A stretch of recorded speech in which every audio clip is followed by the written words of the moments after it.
Hey, what's up guys, welcome back to another video. If you're new to my channel, my name is Mattia.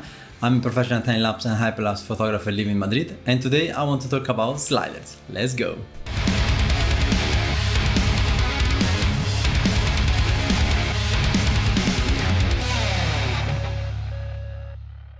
Hey guys, I hope you're doing well. First of all, apologize for the noise. They are doing a lot of construction in our building and it's like this every day. Second of all, don't worry about my black eyes, it's just a result of my MMA training and I need to get my guard higher. So, sliders. If you're serious about time-lapse and want to step up your game, you should consider investing in a slider or a 3-axis system. The cinematic movement that you can get with it are pretty cool. But which one, you might ask? There are so many options out there and I know how difficult it can be to choose one. Of course, if it's your first slider and your budget is tight, you might want to consider it a cheap one.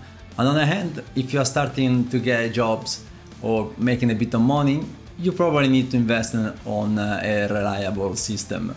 So what are the options here? Well, the leading player now are 4 or 5. There's Rhino, SERP, Kessler, Dynamic Perception and Edelkrone. And each of them gives you a different value.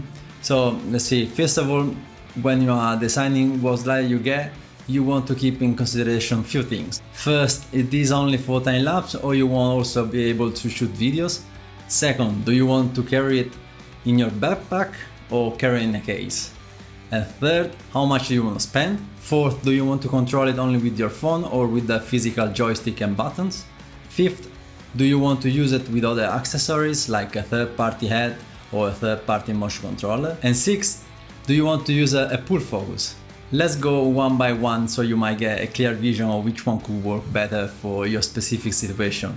And remember, the slider is something personal. I might prefer one more than other, but it doesn't mean it's the best one, it's just the best for me. So okay, first, are you going to shoot video with it? This is important because you need to consider the length, the smoothness and speed you can get. Most sliders can shoot both video and time-lapse, but the best of the bunch I think are the Rhino, Kessler and Edelkrone. I think if you want a good and precise movement, these 3 are the best choice. Second, for me the weight and the portability are very important and very specific to the kind of time-lapse I do. I am that guy that wants to hike for 3-4 hours to get to an epic location and travel with no extra luggage and walk hands-free. So for me, a modular slider it's a must. Modular means that you can take it apart easily. My Dynamic Perception is made of 650 cm carbon fiber tubes that can be easily carried on my backpack. Also with a modular slider you could theoretically make a very long slider. Ask Chad, he made a 25-meter slider once. Crazy.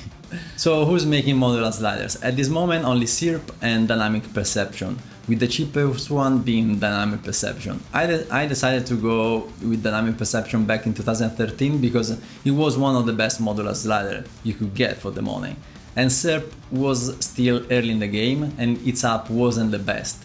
But nowadays SERP has gotten much better and is more reliable. So if I was buying it today, I would probably go with SERP. Third, the price. And sliders are pricey. It is kind of difficult to find a good one under €1,000 mark, and if you find it might not be that good. However, if you are at the beginning, you should consider getting the Rhino Rogue Pro, which is a cheap and small slider, and I bought it a couple of years ago to use when I do long hikes and I want to travel light. I also made a full review that you can check out here if you want to. Another cheap slider is the Pocket Slider. This was my first choice back in 2012. It was a big, heavy, one-axis only piece of aluminium that weighed too much, but it was only €400.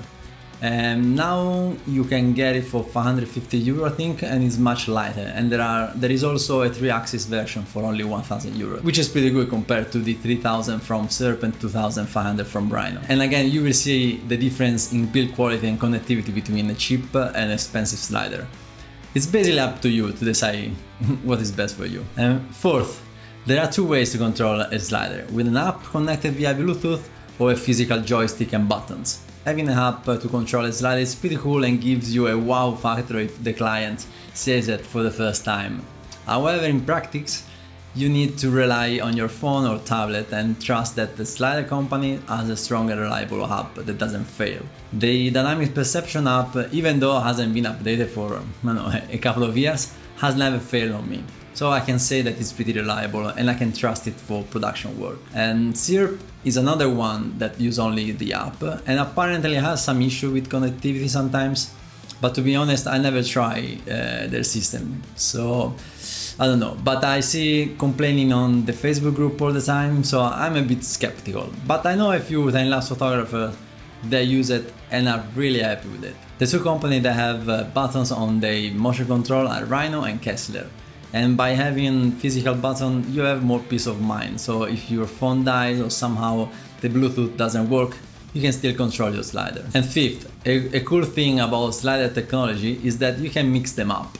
For example, you can get the Dynamic Perception slider, but instead of using the 3-axis motor and the NMX controller, you can get something different like the Pinar controller or the Emotimo 3-axis head. And bear in mind that not all the systems can be mixed up, so do your own research before getting parts from different companies. But why would you do that? So basically, by adding different components, you can improve the system's quality and make it more custom for your needs. For example, the Emotimo is a very powerful head that can do much more stuff, and the Pinar can give you multi-keyframes or add even a pull focus, which is leading to the next point, number 6, pull focus. Pull focus is an excellent add-on to your system. It will give you another layer of creativity for your time-lapse. And the Rhino, Edelkron and Kessler are the three that gives you a complete system with this feature. I never use it, but I would like to experiment with it in the future. Personally, my ideal slider at the moment will be the Rhino Arc 2, which is sturdy, balanced and can be controlled via a physical button. And instead of the 12-volt plug, I would like to see the charger via USB-C, and of course a modular slider like the Dynamic Perception or Syrp. And that's it. I hope you enjoyed this video and gives you a clear idea of what's out there. As always, do your own research. As I said before, what works for me may not work for you. So if you find it useful, please smash the like button, it makes a lot of difference. And if you want to learn more about time-lapse and support what I do, check out my book Mastering Time to know all about time-lapse and hyperlapse. Right? Thanks for watching, subscribe if you haven't already, and I'll see you in the next one. Ciao ciao!